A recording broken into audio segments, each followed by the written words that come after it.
Bismillahirrahmanirrahim. Assalamualaikum warahmatullahi wabarakatuh. Alhamdulillahilladzi arsala rasulahu bil huda wa dinil haqq liyudhhirahu 'ala dini kullih walau karihal musyrikun. Asyhadu an la ilaha illallah wahdahu la syarika lah wa asyhadu anna Muhammadan abduhu wa rasuluh. Allahumma shalli 'ala sayyidina Muhammad wa 'ala alihi sayyidina Muhammad. Alhamdulillah rabbil alamin.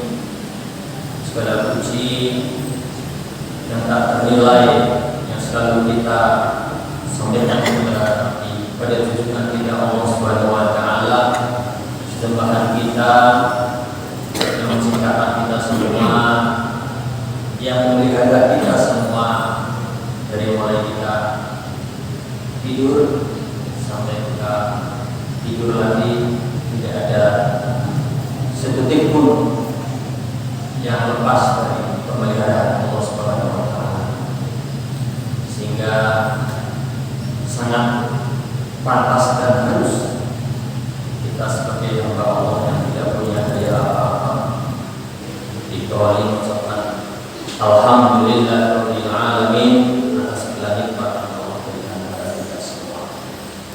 Salawat dan salam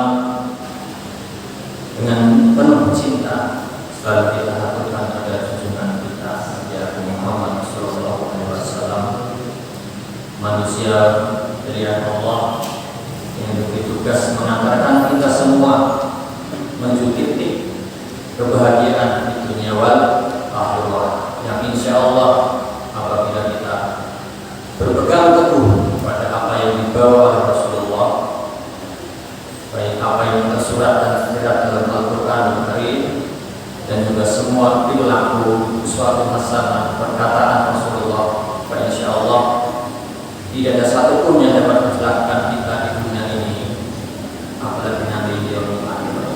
Semua menjadi kebahagiaan setiap nanti. Amin ya rabbal alamin.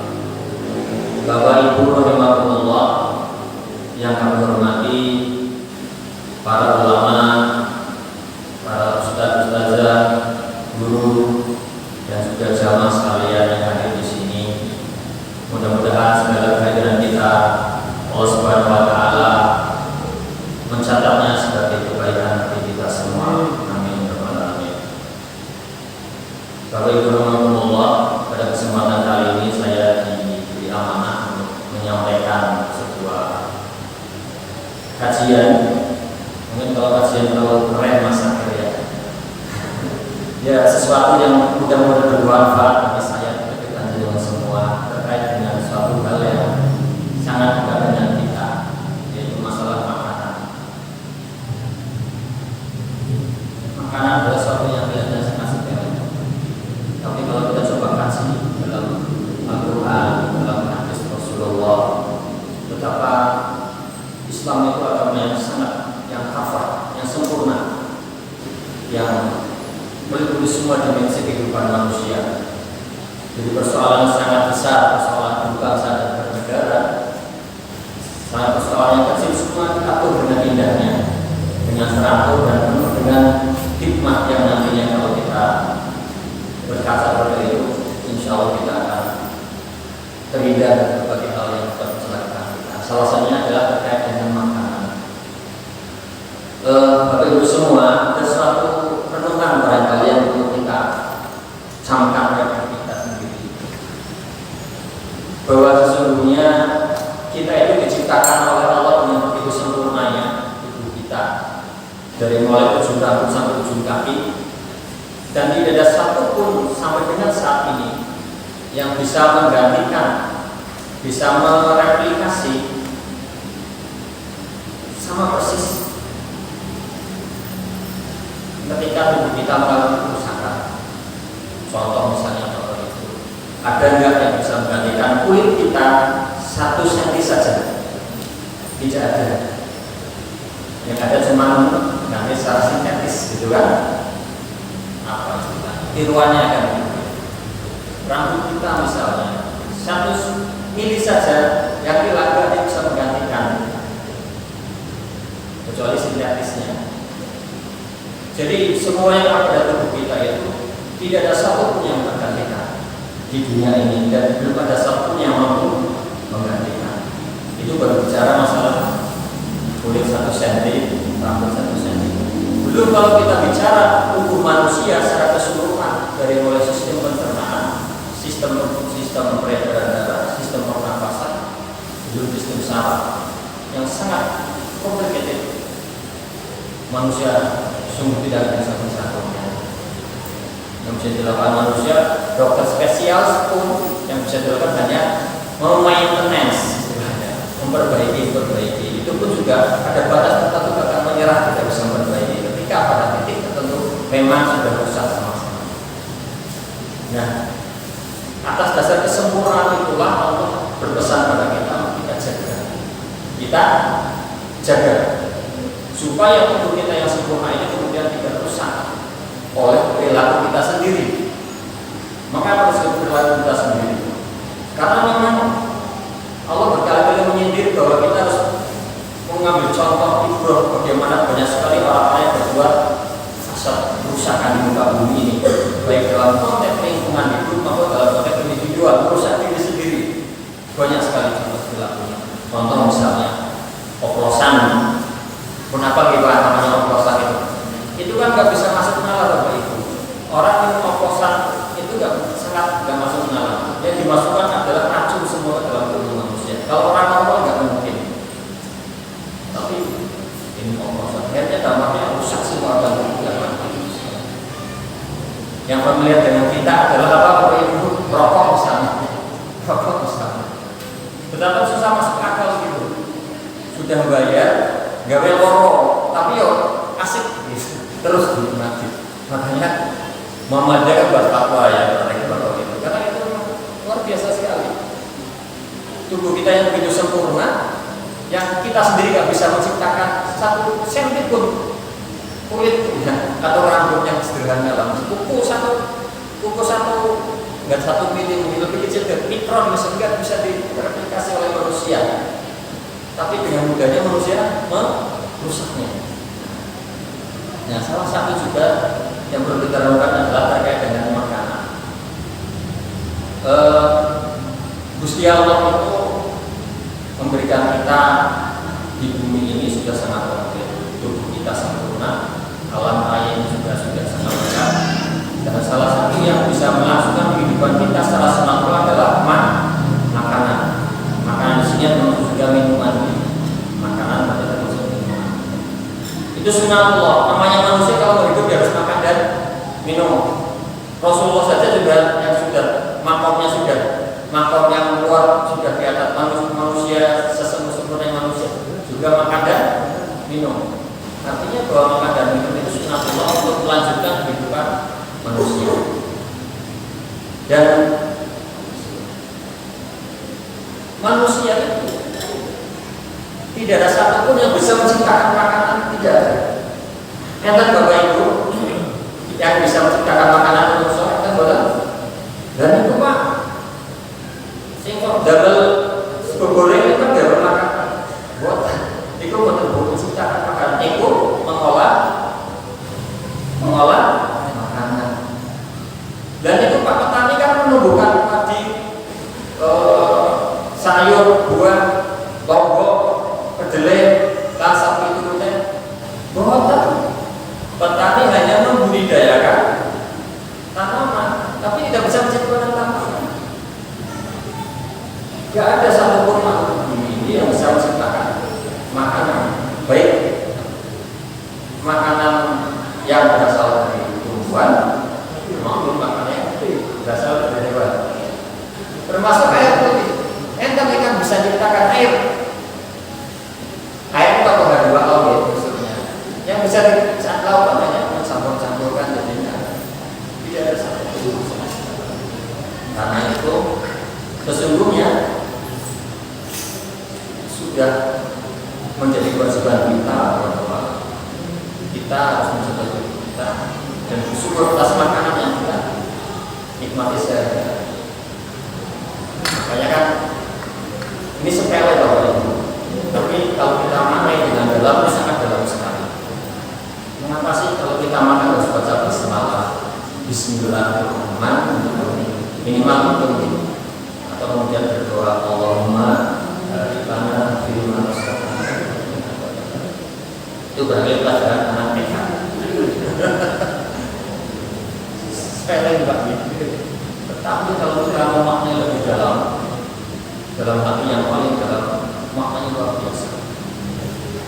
Itu sebenarnya pitolan yang superior itu izin. Kali nikah dan makanan dan bumi. Sehingga mesti mengapa kita minta izin? Berdoa sih gak mesti Allah. Apa yang dia buat sakit dalam menopok, sakit dalam menopok. Maka kita makan baca Bismillah itu sudah wajib hukumnya menurut saya ya. Itu wajib. Bahkan kita nggak bisa menciptakan apapun, tidak bisa menciptakan apapun di dunia. Kita misalnya punya tetangga itu punya pohon mangga. Kita makan begitu saja, tetangga kita ngomongnya apa? Mencuri, gitu kan? Mencuri. Padahal itu juga sebenarnya bukan miliknya tetangga, karena buah-buah itu semua tertutup. Apalagi jelas-jelas bahwa Allah yang menciptakan makanan kita. Maka kita harus baca Bismillahirrahmanirrahim. Satu, minta izin. Kedua adalah bersyukur. Bersyukur bahwa Gusti Allah masih ada memberikan makanan di bumi ini, menumbuhkan. Coba bayangkan misalnya kalau Allah berkehendak atas segala sesuatu, Innallaha ala kulli syai'in qadir. Ini banyak terjadi di Pak Muhammad, panennya gagal. Sering kita terjadi. Hanya karena persoalan tikus sedikit. Tikus kan makhluk kecil. Orang itu kan makhluk yang kecil. Hancur semua, nggak bisa makan. Manusia nggak bisa makan. Maka kita harus bersyukur di meja kita ada roti, ada air putih dan sebagainya.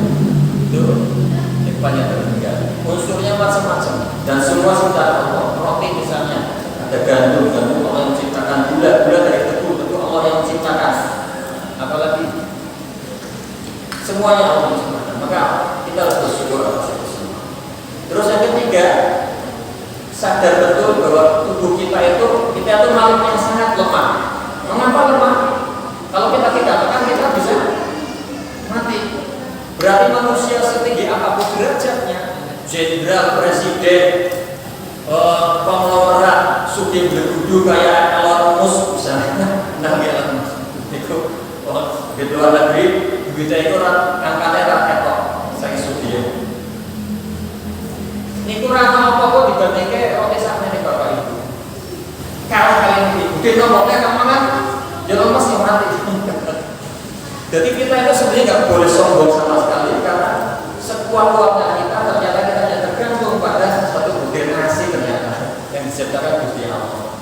Maka ketika makan sebenarnya kita bisa banyak mendapatkan hikmah yang bisa dalam diri kita. Sebenarnya kita harus betul-betul bersyukur. Dan setelah makan kita baca doa lagi. Nah ini seringkali kita tuh lupa Bapak Ibu. Saya sedikit, kalau kita berdoa makan itu khusyuk. Setelah selesai Pak, langsung selesai. Alhamdulillah.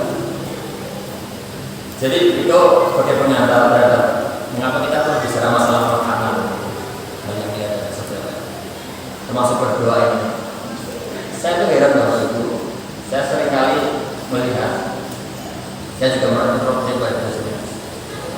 Saya pernah ke sebuah resto gitu ya. Kemudian datang rombongan orang Nasrani gitu. Mereka ketika berdoa masuk kusuk banyak. Terus saya luar biasa ya. Ketika dengan saya sendiri pun bersyukur. Ini kalah ini kita. Bukan persoalan keyakinan, tapi bagaimana mereka berdoa itu perlu kita apresiasi dan kita contoh. Hayatnya betul yang akan dimakan, tapi kita coba ngomong. Tapi kalau sudah hajatan itu, banyak makanan macam-macam. Udah sibuk sendiri kalau itu. Jadi memang perlu kita seperti itu. Kadang anak kita ada makan masih belum begitu bagus, termasuk tadi Yang akan kita bahas saat ini yaitu adalah bagaimana kita memandang makanan dari perspektif halal atau thayyiban, halal dan kalau kita datang ke rumah Allah Subhanahu wa taala, a'udzubillahi minasyaitonir rajim. Ya an-nasu kulu mimma fi ardi halalan thayyiban wa la tattabi'u khutuwati syaitan innahu lakum aduwwun. Ini ditanya kepada manusia, ya kan? Bukan ya alladzina amanu. Berarti perintah halal dan thayyib itu sebenarnya semua Allah memberikan itu kepada semua manusia. Pada semua, entah itu orang Nasrani, orang Hindu, Buddha, orang ateis itu harusnya kalau disuruh dengan ini juga harus melihat makanan dalam konteks halalan thayyiban. Karena makanan itu yang makan tidak hanya orang Islam saja kan, orang Muslim, orang mukmin saja. Dan dampaknya juga sama gitu. Dampaknya sama, baik itu bagi orang Muslim maupun non Muslim. Makanya seruannya adalah ya ayyuhan nas, wahai manusia. Hendaknya makan makanan yang ada di bumi ini yang halal dan baik. Dan janganlah mengikuti langkah-langkah syaitan. Karena setan sesungguhnya adalah musuh yang nyata. Nah ini saya bukan ahli tafsir, tapi saya baca salah satunya juga ada tulisan dari Muhammadiyah terkait ini. Mengapa sih dikaitkan antara halalan thayyiban dan langkah-langkah syaitan? Ada apa begitu? Ternyata bahwa memangnya seringkali mendorong manusia makan tidak halal dan tidak thayyib adalah dorongan dari syaitan. Salah satunya adalah selera. Kita berbicara halalnya, masalah yang thayyibnya misalnya. Coba kalau orang makan hanya menuruti nafsu saja. Nafsu itu kalau di dalam makan kan manifestasinya kan rasa nih. Rasa. Satu rasa, dua yang dilihat. Yang dilihat hanya yang menarik saja atau yang enak-enak saja. Yang pengen dimakan, yang tidak pengen tidak dimakan. Dimakan berdasarkan keinginan atau berdasarkan nafsu saja, bisa dipastikan bahwa banyak yang tidak thayyib yang akan masuk ke dalam tubuh manusia. Pengen ini mana? Jalan-jalan urut bakso mana? Urut ayam mana? Urut sate mana? Urut itu sebenarnya dimakan karena itu mengikuti langkah setan.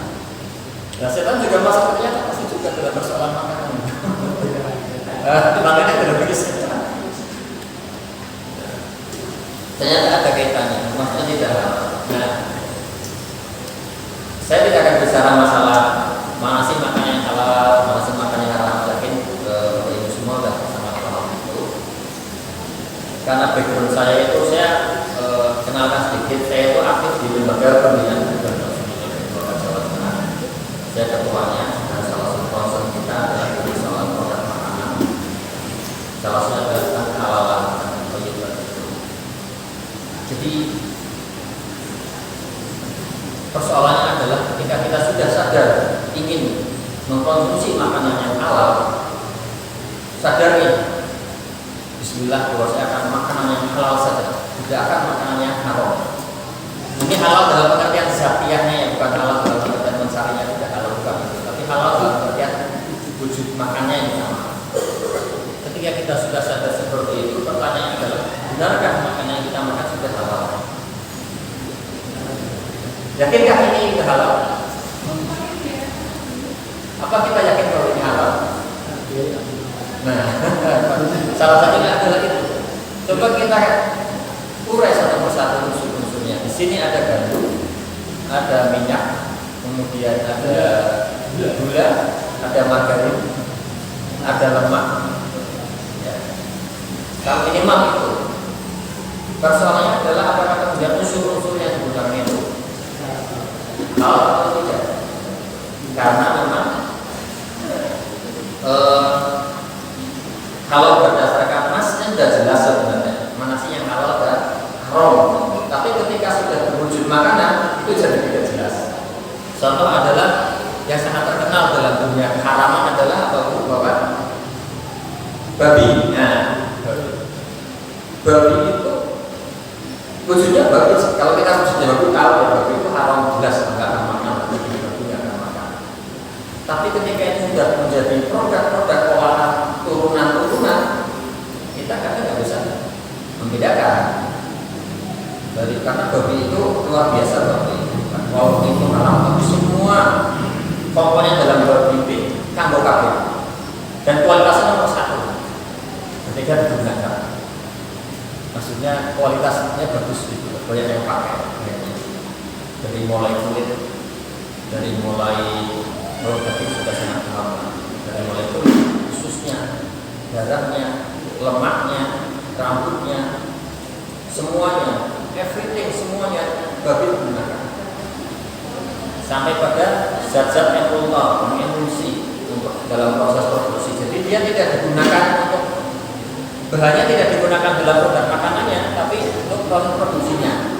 Dan itu katanya terpisah. Itu kan sempat ramai dulu waktu contoh misalnya dulu pernah ramai Ajinomoto dulu. Ingat deh, waktu itu zaman waktu itu MUI menyatakan haram waktu itu. Terus kemudian Gubernur menyatakan halal gitu. Karena ternyata zatnya itu tidak masuk ke dalam produknya lagi. Jadi di produk udah ada unsur babinya, tapi digunakan dalam proses kimiawi untuk mempercepat proses apa? Ya, walau alam itu persoalan saya nggak akan masuk ke arah sana. Tapi bahwa memang turunannya kan banyak sekali.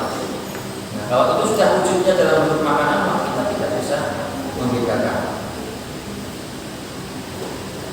Salut obat misalnya, kapsul itu kalau menggunakan selongsongnya dari sumber babi itu katanya bagus sekali Pak. Nah, untuk selongsong kapsul itu bagus sekali, sehingga banyak digunakan. Makanya pentinglah di situ namanya sertifikasi halal, karena kita akan bisa membedakan mana yang halal, mana yang non-muslim, mana yang tidak non-muslim. Makanya disebut mengenai sertifikasi halal. Maka salah satu langkahnya adalah kalau kita mencari makanan, carilah mana yang ada sertifikat halalnya. Tugas protein yang tertinggi kalau buat sendiri yakin ya, buat sendiri kan yakin. Atau ketika kita lihat sama muslim, oke. Tapi kalau kita beli di toko-toko bakery gitu kan, toko-toko yang besar-besar, kita wajib tanya ada sertifikat halalnya atau tidak. Itu hak kita. Nah, kalau nggak ada, tinggal saja. Bukan berarti itu haram, tapi nggak ada jaminan kan? Kita nggak ada jaminan, tinggal saja. Cara yang ada label halal. Restoran ya, dapat mungkin saya restorannya ada sertifikat halalnya. Berarti restoran Bapak Ibu, restoran itu komplit banget, isinya macam-macam. Jadi kalau kita lihat di buffet ada daging, ada ikan, ada rendang, macam-macam. Pertanyaannya dagingnya stok putih. Dagingnya sapi halal atau haram? Halal gitu. Halal, sapi halal. Nah ini saya mau cerita lagi setelah ini. Kalau babi darah itu jelas halal, haramnya.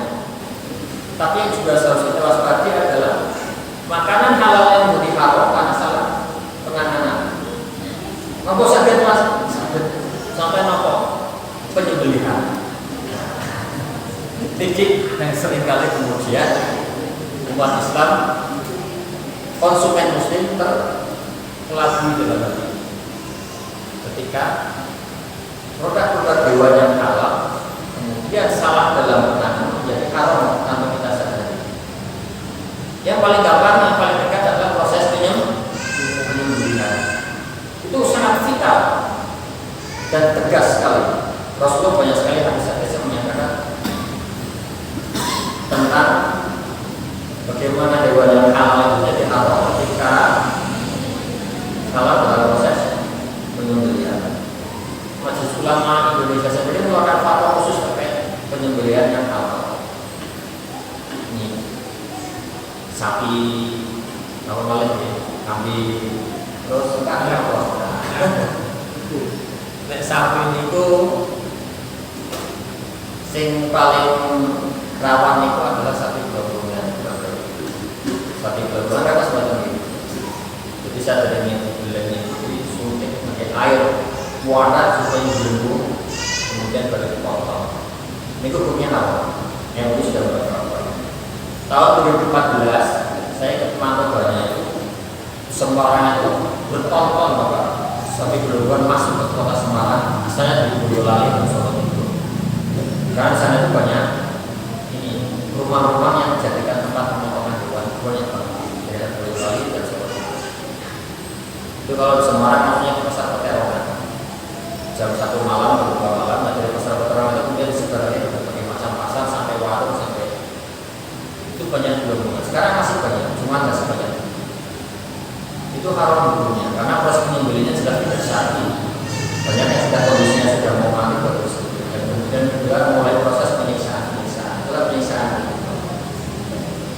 Jadi kalau di RPH Penggaton itu insya Allah halal, karena sudah penyembelihan bersertifikat penyembelihan halal. Tapi kalau dari luar kota nanti belum bisa dipastikan. Itu sapi. Sekarang yang paling rawan yang kita kritisi adalah nopo. Mengapa rawan? Jumlahnya kata. Jumlahnya pun kata. Rata-rata orang Indonesia, orang Semarang atau tapi kalau hajatan pasti kan ayam ya, karena lebih murah daripada daging.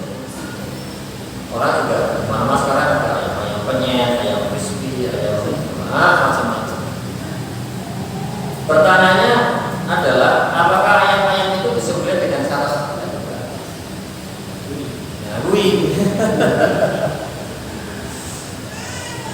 dan kalau kita coba teliti itu malah jadinya ragu-ragu.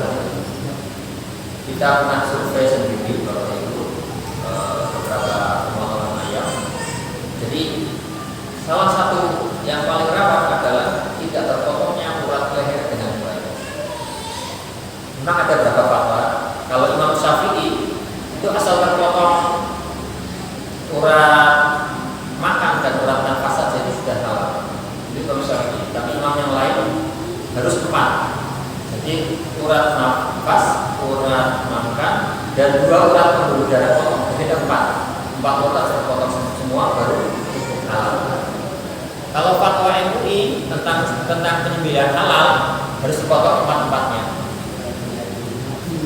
4-4-nya terpotong. Pembuluh darah 2, urat nafas dan urat makan. Pertanyaannya ketika yang potongnya banyak, sempet gak begitu potong sebanyak itu? Coba panjenengan perhatikan ketika ke pasar beli ayam, lihat lehernya. Banyak yang potongnya cuma 1 titik kok. Nah, gini, sini. Kira-kira daunnya potong nggak? Nah, ya kalau panjenengan nggak punya mazhab Syafi'i, tapi sesawi Syafi'inya kalau kecil ya betul nggak potong juga yang urat makan ayam itu terpotong semua, terpotong sempurna. Apalagi urat darahnya nggak tinggi. Kalau potong semua kan melingkar tinggi. Nah, artinya lebar. Titik potongnya lebar. Tapi kalau cuma 1 titik saja, betul jumlahnya. Dan panjenengan kalau beli ayam di pasar kan ya sudah beli, tidak beli ini kan jarang hilang lehernya. Padahal itu banyak banget. Tidak hanya 1 rumah potong hewan, potong ayam. Di RPO Penggaron yang potong ayam banyak sekali. Dan tempat ketika kita survei juga banyak yang belum sempurna. Belum yang kalau kemudian bulu mata sudah dimasukkan ke dalam air panas. Jadi kan mereka apa? Iya, itu kan potong, terus ada air panas gitu kan, berhenti. Berarti diikuti. Nah pertanyaannya ayam yang masuk ke dalam air panas itu sudah mati belum? Belum. Nah, ketika belum mati, matinya karena apa? Padahal kalau matinya tidak karena penyembelihan itu halal-halal, gitu kan? Ayam mustaqornya. Jadi kadang ketemu di Allah, ternyata berdatang. Padahal itu di semua banyak sekali potong ayam yang itu kita berbicara kalau bismillah kan kelihatan kan salah satunya harus baca basmalah. Kalau bismillah itu kan kelihatan. Artinya bila banyak kita baca bismillah kan kita nggak tahu juga gitu. Kalau banyak tidak sampai malah. Tapi kalau yang ini kelihatan banget. Kalau leher itu bisa kelihatan banget banyak yang tidak sempurna penyembelihannya yang kita makan. Sehingga Islam hukumnya jadi meragukan. Yang menyelamatkan kita hanya karena kita tidak tahu saja kan, nggak masalah kalau kita tidak tahu. Nah sekarang saya beritahu. Sampai yang belum pengajian kita tidak ngerti jadi bingung.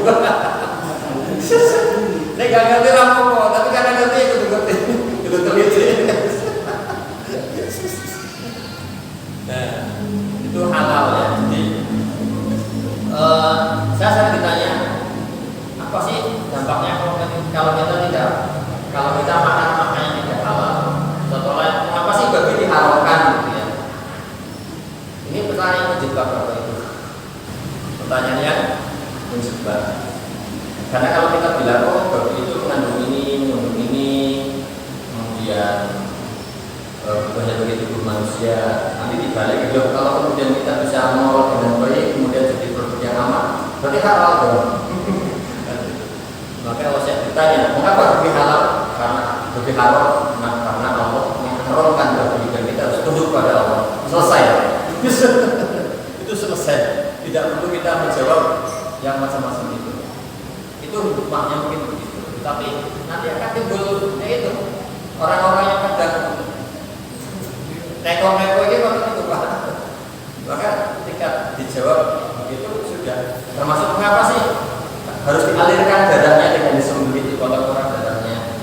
Ya kan bisa saja karena darahnya banyak kotor, penyakit, nanti karakter hewannya bisa masuk pada manusia. Itu kan sesuatu yang rationality-nya masuk akalnya begitu. Tapi bukan itu substansi karena Allah Taala sudah selesai. Dan kita harus tunduk, kita harus tunduk pada Allah. Biasanya gak dua ayatnya sokok, sedua ayat Gusti Allah. Masa kita nggak tunduk pada yang punya Gusti Allah. Dan itu, Allah itu bermurah hati memberi hak kita untuk mencabut nyawanya gitu dalam pendidikan begitu. Karena yang punya hak untuk membunuh itu kan Gusti Allah sebenarnya ya. Semuanya menciptakan, makanya di Tibet itu ada agama di Tibet itu dari lama itu ya. Itu dia punya pandangan membunuh hewan, cacing itu nggak boleh dibunuh, apa itu nggak boleh dibunuh. Karena prinsipnya adalah semua yang diciptakan oleh Tuhan, kalau mereka menyebutnya mungkin dewa dan sebagainya, manusia tidak boleh mengambil nyawanya. Nah, bukan saya mencampur Tuhan, tapi maknanya bahwa Allah sudah memberikan izin kepada kita untuk memanfaatkan hewan dengan cara kemudian menghilangkan nyawanya. Maka kita sudah selayaknya kemudian menuruti apa yang dikatakan oleh Gusti Allah. Maka kita akan manfaat. Salah satunya adalah cara-caranya, penyembelihannya, menggunakannya dan sebagainya. Ya, jadi kesimpulannya adalah terkait dengan halalan untuk Bapak kita hati-hati benar dalam ini. Karena banyak pelaku-pelaku usaha, ya produsen yang kadang kalau kita petik sembrono. Banyak orang kan mau dengar tos ya, nggak ngerti mas. Juga ngerti kok bertahun-tahun kan. Tapi ada sing ngertos tapi ya dapat ya Pak. Kok sing ini rahasia Pak. Sing kita Solo Tigo di kalian itu wajib gaji Pak. Kasih Pak. Tapi artinya kan bukan masalah bekerja, tapi persoalan memang sudah mentalitas. Kita yang harus menjaga diri hati-hati. Karena kalau kita hati-hati, maka makannya masuk kita tidak terkontrol, banyak tidak halal. Dampaknya macam-macam lah, macam-macam. Jangan kalau anak kita keluar dari anak, saya mungkin salah satu masuk ke makannya tidak halal. Bukan karena halal, kita usahanya tidak halal nih Pak. Proses keringat banting tulang, pokoknya halal lah. Tenaga dikeluarkan semua dapat rezeki. Tapi ketika kemudian makanannya kita berikan yang tidak halal secara zatiahnya, kemudian jadi keberkahan kemudian tidak jadi masuk dengan sempurna ke dalam makanan yang kita makan. Itu baru bicara satu bab masalah kehalalan. Sekarang kita bicara yang masalah thayyibnya yang baik. Ini juga sesuatu yang tidak kalah susahnya di negara kita terbaik. Dari hal yang sepele yang kita makan sehari-hari di rumah, kenapa Bapak Ibu yang paling senang? Betul, lombok hijau. Betul, lombok hijau itu kan senang enak banget gitu. Kalau kucingan ini kan dibeli mesti betul gitu. Betul kertas gimana? Nah, kertas ini. Betul. Terus teri dicampuri lombok, baru enak banget. Teri dicampuri ugen itu gitu. Enak banget. Iwak asin, grek. Pertanyaannya itu aman buatan gitu? Aman buatan nih kalau? Kalau itu sering badan kali badan kom sikap ke pasar-pasar nih kok mayoritas kedua ikan asin, terus teri nasi itu bukan formalin. Apa sih formalin? Nah, formalin itu pengawet maya. Jadi kita sebelumnya itu kata makan ikan yang formalin, awet itu awet muda loh Pak. Masih dari sempat kalau tiga itu loh Pak kata penyakit. Formalin itu luar biasa, dicampurkan di nelayan ketika melaut, ketika jadi ikan asin juga dicampurkan. Jadi resikonya sangat tinggi. Nah itu hati-hati. Tapi enak belum diserang itu masalahnya. Dan susahnya kita nggak tahu mana yang mengandung formalin, mana yang tidak. Ya paling bisa jadi pengasaran itu biasanya ulet Pak, kaku, teksturnya kaku, terus kemudian jelas awalnya. Pertanyaan betul apa sih kok ada diparingi formalin ikan asin itu yang mirip apa? Karena Bu Uyah itu kan namanya ikan asin itu kan berarti kan ada Uyah di mesin ini, karena namanya sudah ikan asin. Karena Uyah itu dolarkan ada formalin, sitik kan kekuatan, awet berbulan-bulan. Nah, ini konsep kedua. Terus kemudian pewarna. Di pewarna itu kebanyakan pada minuman dan makanan. Kerupuk yang warna yang pink itu saja banyak pewarna tekstilnya kalau itu jelas buatan toyib karena efeknya formalin, kemudian pewarna, dan mulai borasnya itu sebenarnya di bahan yang dilarang untuk makanan, tapi orang desa itu terbiasa dengan minum borasnya. Nggak kayak rokok kira-kira. Belum. Biasanya nggak kayak rokok. Nah itu perasaannya gurih banget. Itu kandung boran, termasuk bakso juga banyak digunakan seperti itu. Itu akumulasi zat nikon itu mengapa tidak toyib karena berdampak penyakit pada tubuh manusia. Bukan langsung saya makan itu terus kemudian semampu gitu, nunggu waktu 10 tahun, 15 tahun, dan rasa ginjalnya rewel.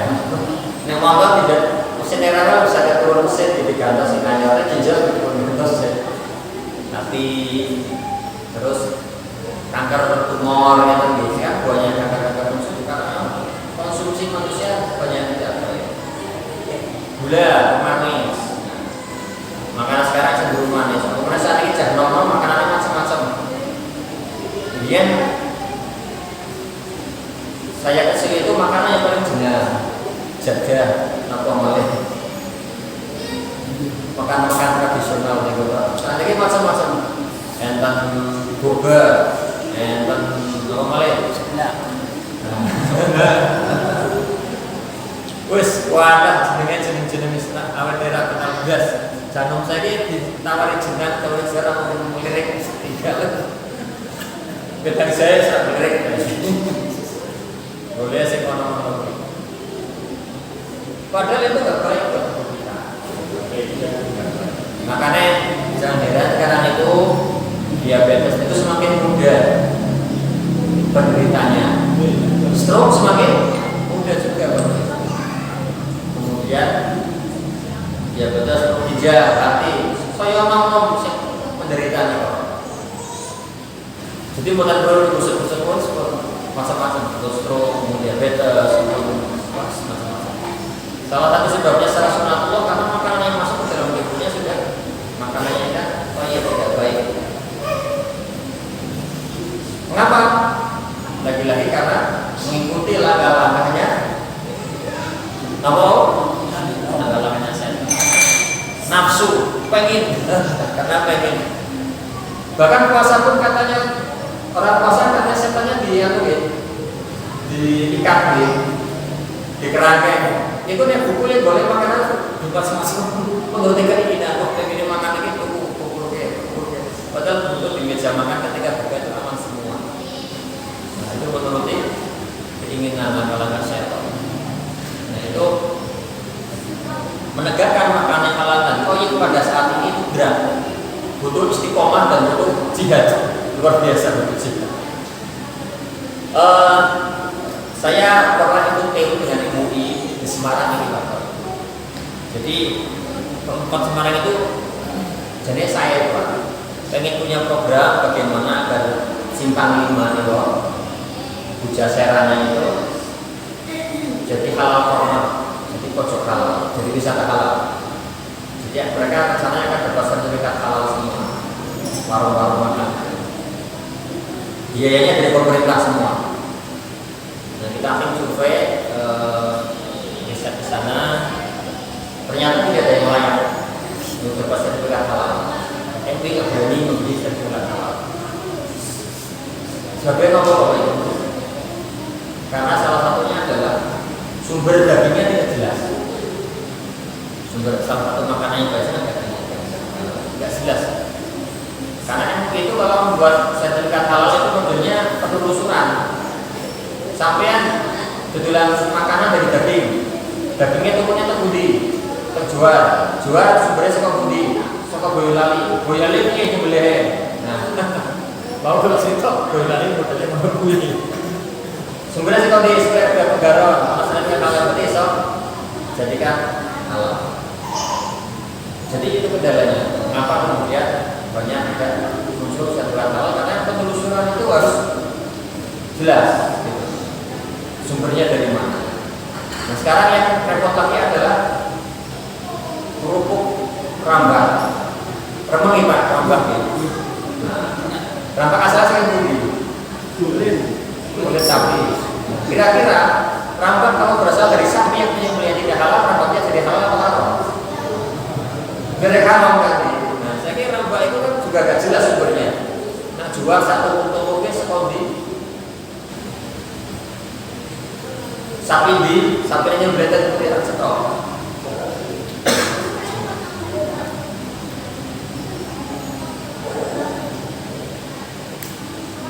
Ini rasa kau gak jelas kan? Ya rasa salah yuk. Kedua bisa halal so haram. Ini halal yuk. Bisa ini haram ya. Cilokok kan. Tapi nak ngerti apa Pak? Tidak ngerti tak. Jadi sekarang ini memang sebenarnya sekarang sudah ada undang-undang jaminan produk halal. Semua produk makan yang di Indonesia wajib, hukumnya wajib saat ini wajib bersertifikat halal. Cuma masalahnya kalau belum bersertifikat halal belum ada hukumannya. Jadi wajib roti ini harus wajib bersertifikat halal. Makanan apa wajib bersertifikat halal. Cuma memang tidak mudah mendapat sertifikat halal karena tadi prosesnya harus ditelusuri betul dari proses yang paling ujung sampai awal. Air minum misalnya, panjenengan kan berpikir air minum kan air putih gitu, putihnya halal gitu. Kita harus pada putihnya halal air betul, kalau yang berkah atau haram. Sakit bukan haram ini. Ribon kira-kira. Saya pun diharamnya. Buatan apa? Yang air pengolahan tersebut diolah yang tertinggi. Sumber haramnya adalah dari karbon penyaringannya. Jadi dalam penyaringan namanya karbon. Haram. Kalau arangnya dari tumbuhan itu halal. Ya tumbuhan mayoritas tumbuhan halal ya mayoritas tumbuhan. Tapi kalau arang yang paling bagus itu adalah arang yang berasal dari tulang hewan. Bagus jelas Pak. Tapi kan jelas ya. Dari sapi misalnya, dari sapi tulang sapi. Cuma sekali lagi masalahnya adalah sapi yang itu kemudian disembelih dengan halal atau tidak kan gitu. Kalau itu berasal dari tulang yang sapi tidak disembelih dengan halal, maka tulangnya juga haram. Kalau tulangnya haram, dijadikan filter, maka berarti adalah haram. Air yang paling dalamnya terkontaminasi jadinya haram. Makanya kalau saya minum caranya dalam halalnya. Nah berarti MUI sudah yakin arang yang digunakan adalah arangnya halal. Sepele begitu alurnya begitu. Makanya tidak sederhana sebenarnya bicara masalah halal. Air putih saja sudah di haram atau yang digunakan arangnya adalah arang dari tulang hewan yang tidak jelas riwayatnya. Riwayatnya di kangen atau MUI nggak berani untuk memberi sertifikat halal kalau arangnya arang dari hewan, dari tulang hewan. Itu biasanya agak ragu. Tapi kalau arang kayu pasti bisa. Nah, substansinya atau pokoknya adalah bahwa sekarang kita betul-betul berhati-hati. Insya Allah ibadah lah, itu bagian dari ibadah kita. Agar kita selektif dalam mengkonsumsi makanan. Ia memang jadi repot, tetapi repotnya itu bernilai ibadah. Karena menjaga tubuh kita dari kemasukan makanan yang haram dan tidak baik itu perintah. Itu perintah Gusti Allah kan gitu. Perintah Gusti Allah. Usaha harus dilakukan. Ewon dene sudah usaha kemudian ternyata ada yang masuk. Makanya kita harus banyak baca istighfar. Kita serahkan kepada Allah. Astagfirullahaladzim. Gitu kan. Kita bisa membawa kepada Allah. Kalau di bawah itu kan ada ya Allahumma inna a'udzubika min an nusyrika sayyidina al-amru wa astaghfiruka liman la na'lamu. Mohon ampun kepada Allah dari sesuatu yang kita ketahui dan dari sesuatu yang tidak kita ketahui. Salah satu yang tidak kita ketahui adalah sesuatu yang masuk dalam tubuh kita yang tidak kita ketahui bahwa itu adalah haram. Makanya kalau doa al-maksurat itu kan ada itu Allahumma inna a'udzubika an nusyrika sayyidina al-amru wa astaghfiruka liman la na'lamu. Mohon ampun kepada Allah dari sesuatu yang kita ketahui dan sesuatu yang tidak kita ketahui. Karena memang banyak dosa, banyak hal yang tidak kita ketahui dan masuk begitu saja. Daripada belum ditanyakan Gusti Allah, saya jalurnya apa ini saya ingin gitu. Jadi nek besok ditanya Gusti Allah kita jawab, "Doa aku jalur ngapura apa ingin ana Gusti Allah." Karena belum boten ngertos kan ya. Lalu saat ini yang harus kita lakukan apa? Saling hati-hati. Kita menjaga keluarga kita, mengedukasi, mendidik anak kita supaya kalau makan tidak sesuka hati, pengennya apa dituruti bapaknya. Kita harus makan sesuai dengan apa yang ditunjukkan oleh Rasulullah SAW. Islam itu sudah sangat komplit, sangat lengkap. Hanya persoalan makan saja tidak ada begitu lengkap, banyak sekali. Agama lain tidak ada. Ya awal dewi bersyukur tinggal nuruti mawon, insya Allah selamat dunia akhirat. Nah mengapa kita kadang repot rumit? Ya karena tadi bisikan setan itu luar biasa sekali. Kalau kita jadi ragu, jadi repot, jadi merasa gimana gitu kan. Rempong istilah mama itu kan. Rempong banget kok mama itu bukan kita banget, bukan ini banget. Tapi memang yang membedakan antara muslim dan muslim itu salah satunya itu orang Islam itu orang yang sangat selektif dalam urusan makan. Tidak hanya usaha untuk makannya, tapi apa yang dimakan sangat selektif, sekali, tidak sembarangan. Karena yakin betul bahwa tubuh kita adalah ciptaan Gusti Allah harus kita jaga. Jadi kita kembali pada Allah nanti tubuhnya masih tubuh yang bagaimana Allah kemudian tekan murni. Hitung ini sudah mau jam berapa isanya? Itu yang saya sampaikan. Maka kita berdoa kepada Allah Subhanahu Wa Taala, semoga Allah Subhanahu Wa Taala memberkati kita, jaga keluarga kita, anak kita, saudara muslim, agama kita dari apapun yang merusak kita, dari merusak akhlak, merusak moral, masuk merusak fisik kita. Karena Allah menyukai mukmin yang kuat dan mukmin yang lemah, dan kita tidak boleh meninggalkan generasi kita adalah generasi yang lemah, baik lemah secara ekonomi, secara akliyahnya, termasuk secara fisiknya. Salah satu yang menjaga usaha kita adalah menjaga kesehatan dengan makanan yang halal dan thayyib. Demikian yang bisa saya sampaikan.